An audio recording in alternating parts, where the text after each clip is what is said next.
A las puertas del cielo. Capítulo 7. Ellen Gould Harmon, sierva del Señor. Tercer segmento, tercera parte.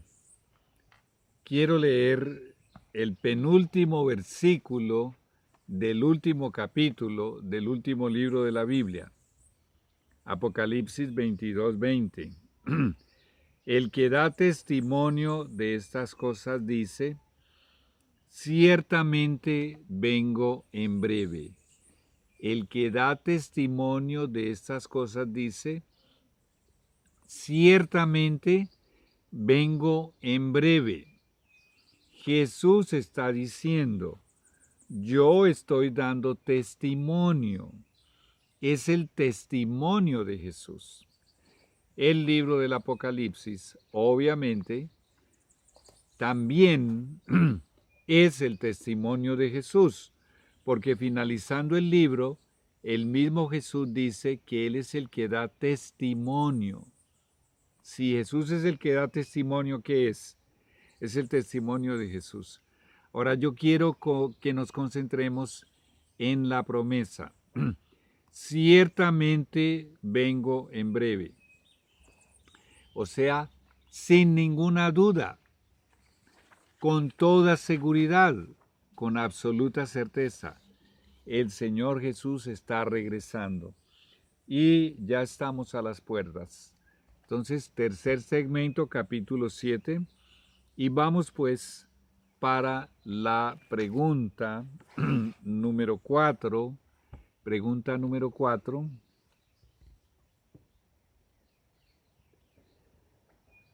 ¿Quiénes fueron Hazen Foss y William Foy?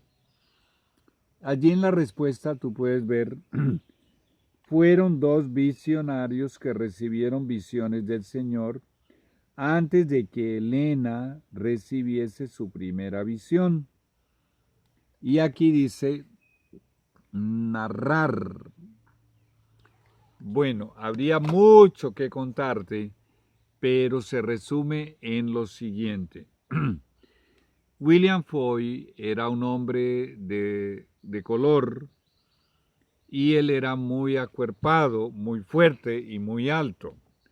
Él recibió por lo menos 4 visiones de parte del Señor y él era un ministro, él era un pastor.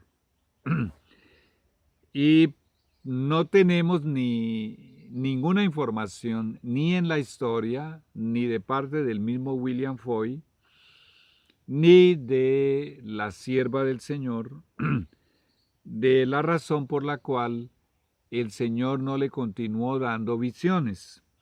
Pero el caso es que él, en una ocasión, cuando estaba comenzando, Ellen White estaba empezando a contar sus visiones, él la escuchó en una ocasión y él quedó muy contento y muy entusiasmado y saltaba de arriba para abajo, saltaba muy entusiasmado de gozo, de felicidad, porque era exactamente lo mismo que el Señor le había revelado a él en visión.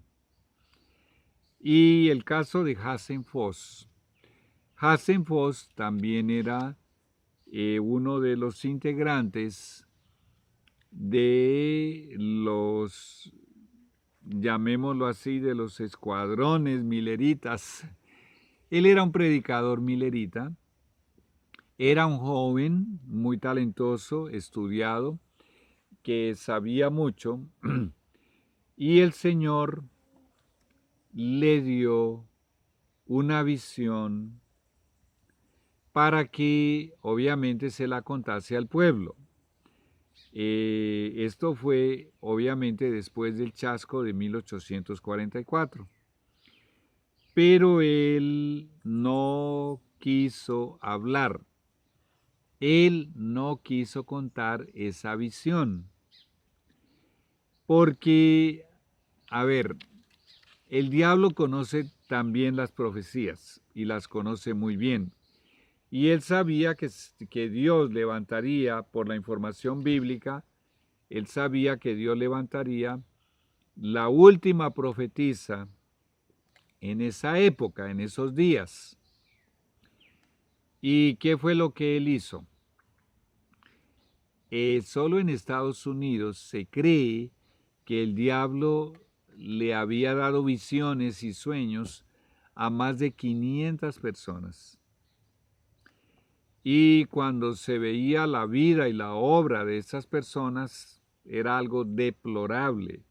Entonces el diablo había desacreditado completamente el espíritu de profecía, el don profético.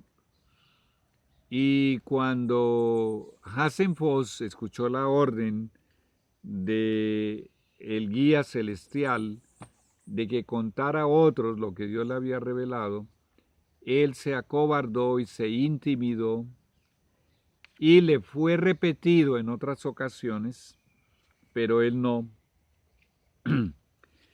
no quiso obedecer. Bueno, finalmente él mismo cuenta que escuchó una voz que le dijo: has contristado al Espíritu Santo. Y él entró en pánico y él quedó aterrorizado. Imagínate. Entonces él hizo todos los arreglos para reunir una asamblea numerosa para contar la visión. Y causó mucha, pero mucha expectativa. Y mucha gente fue a verlo. Pero en el momento de él querer contar, no recordaba nada.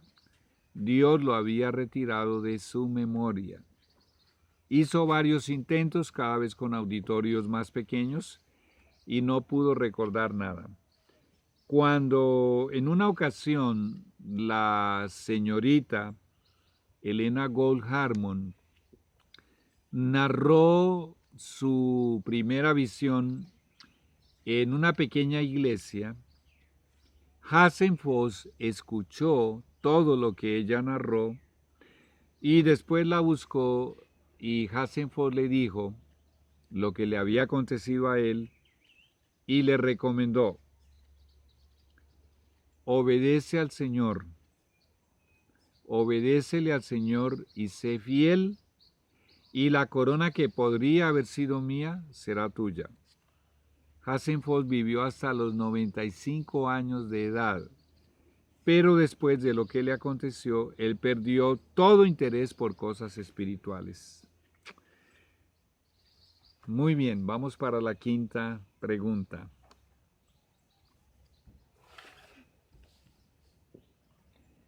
Pregunta número 5. Cuando Helena comprendió que el Señor la había elegido para ser su mensajera, ¿cuál fue su reacción y su actitud? Bueno, hay varios textos y entre ellos quiero destacar este. Se apoderó de mí un temor reverente, indecible, al ver que yo, tan joven y débil, fuera elegida como instrumento mediante el cual Dios impartiría luz a su pueblo. Testimonios para la Iglesia, volumen 1, página 64. No tenía educación. Ella trataba de leer y las letras se le unían. A los 12 años ella contó eso, a los 9 también. Mal sabía garabatear alguna frase, alguna palabra. Tenía una salud precaria, estaba con tuberculosis, desahuciada por los médicos, se esperaba que se muriese a cualquier momento. Era muy tímida y muy retraída y muy introvertida. Y el Señor nos dice a través del apóstol Pablo que a lo débil del mundo, a lo vil del mundo, Él escogió para avergonzar a los sabios. Imagínate una cosa de esas. Si en alguien se puede haber cumplido literalmente ese versículo, es en ella. Imagínate. Y mira lo que ella está diciendo. lo que ella escribió. Se apoderó de mí un temor reverente, indecible, al ver que yo, tan joven y tan débil, fuera elegida como instrumento mediante el cual Dios impartiría luz a su pueblo. Con excepción de Mateo, que tenía algo de educación, porque si él era publicano, tenía que saber leer y escribir para hacer cuentas, y con excepción de Judas, que era un escriba, era un teólogo, tenía mucha educación. Los demás discípulos, ellos eran de origen muy humilde, muy pobre, muy sencillo, muy modesto, y nos dice la Biblia que no habían tenido una educación formal.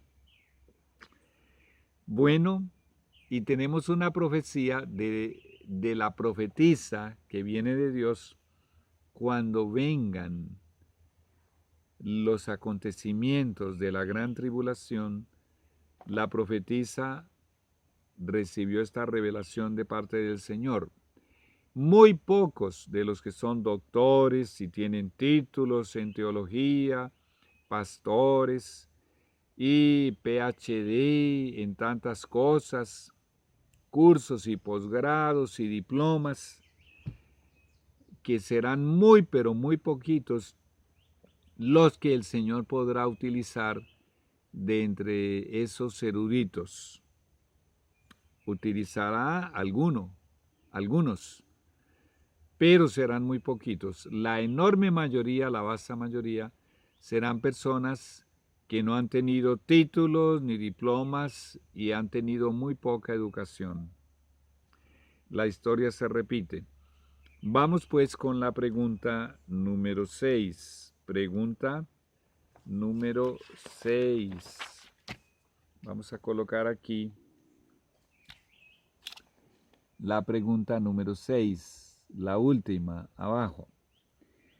¿Qué dificultades consideró ella, Elena G. Harmon, cuando el Señor la llamó a viajar para desplegar ante la gente las santas verdades de Dios?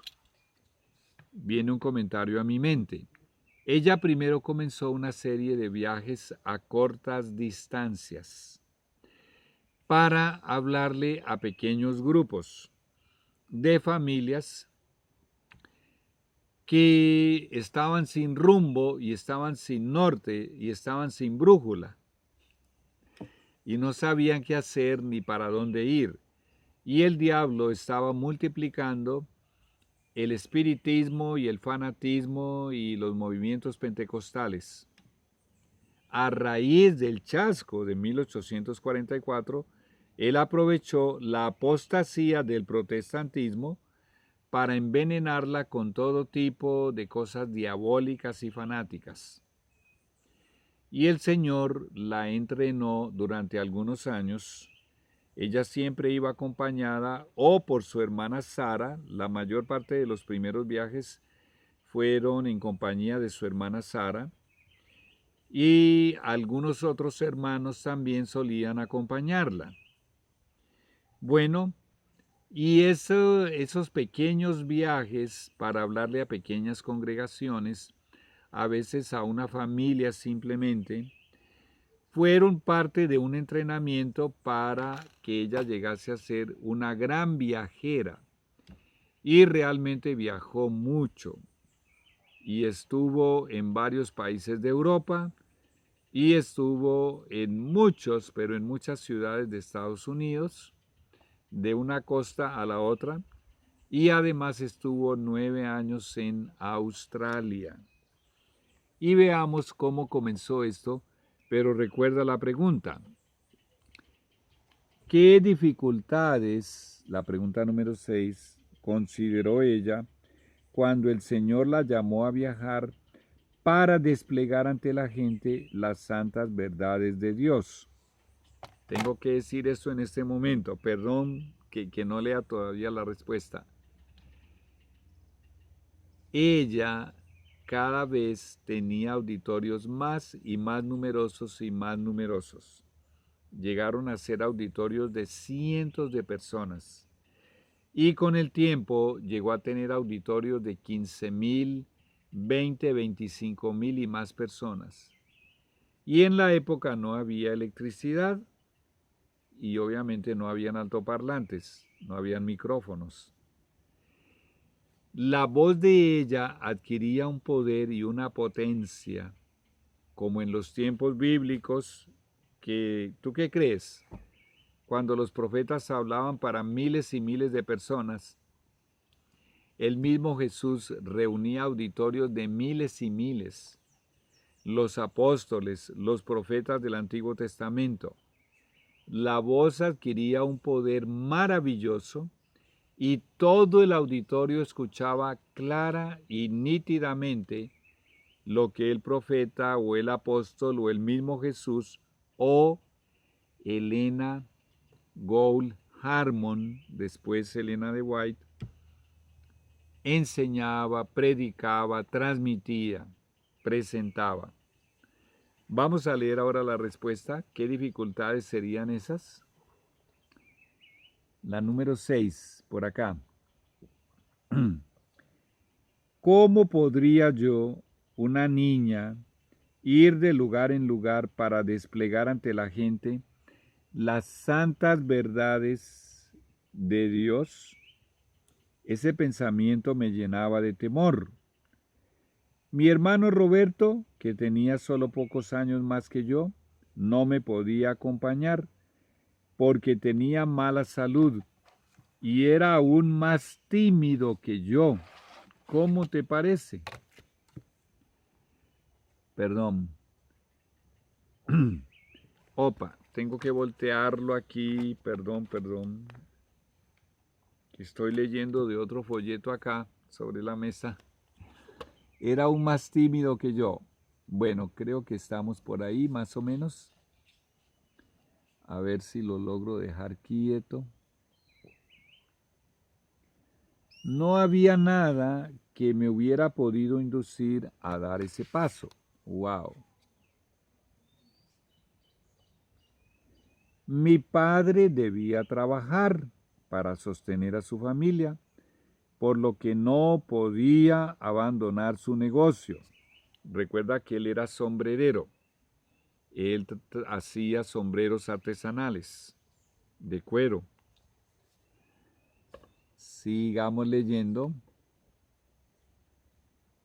Pero él me aseguró que si Dios me había llamado a trabajar en otros lugares, no dejaría de abrir el camino que yo debía recorrer.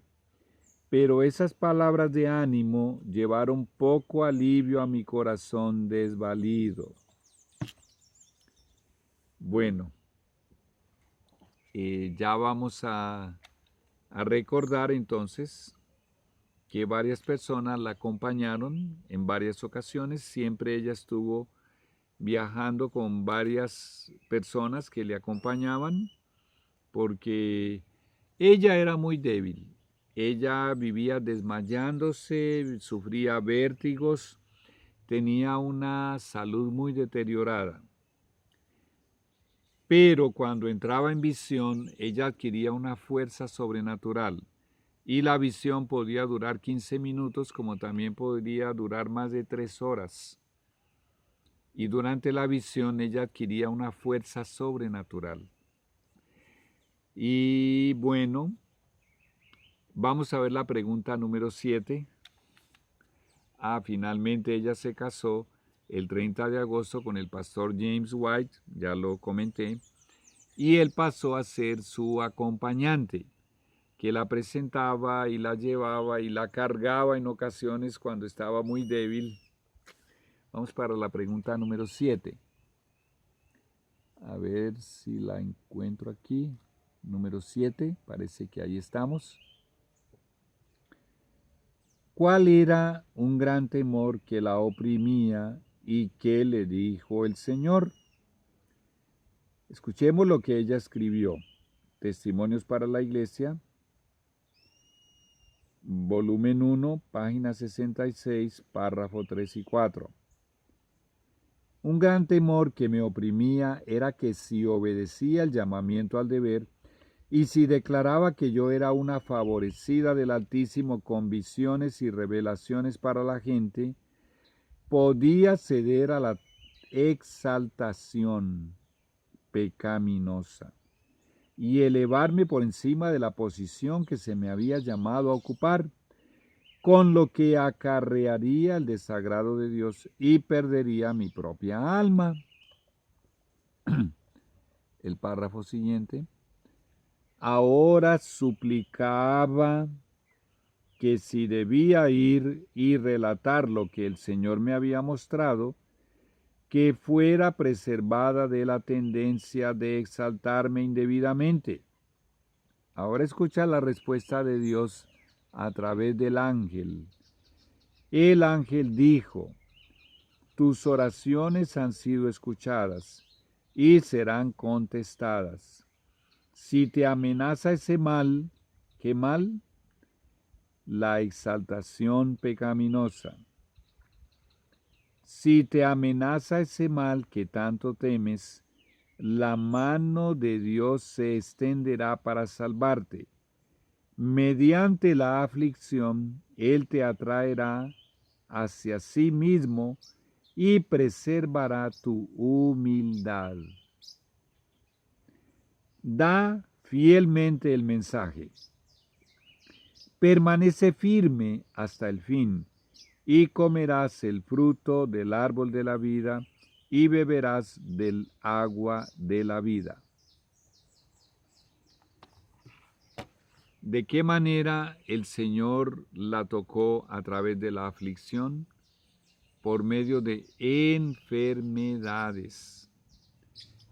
No podemos decir porque ella fue muy enfermiza toda su vida, pero no podemos afirmar que toda enfermedad fue ocasionada porque el ego se estaba inflando y ella se estaría exaltando de manera pecaminosa. No podemos afirmar eso, pero sí sabemos que en muchas ocasiones, porque es mucha la gente que aplaude y que da unas expresiones en su rostro, con su lenguaje corporal y con su rostro y con la mirada y con la sonrisa de halago y de elogio y de adulación. Y todo eso es dañinísimo, muy dañino para el ego. Bueno, hasta aquí llegamos en esta tercera parte. Ya viene la cuarta parte, ya viene de este capítulo 4. Ya regresamos.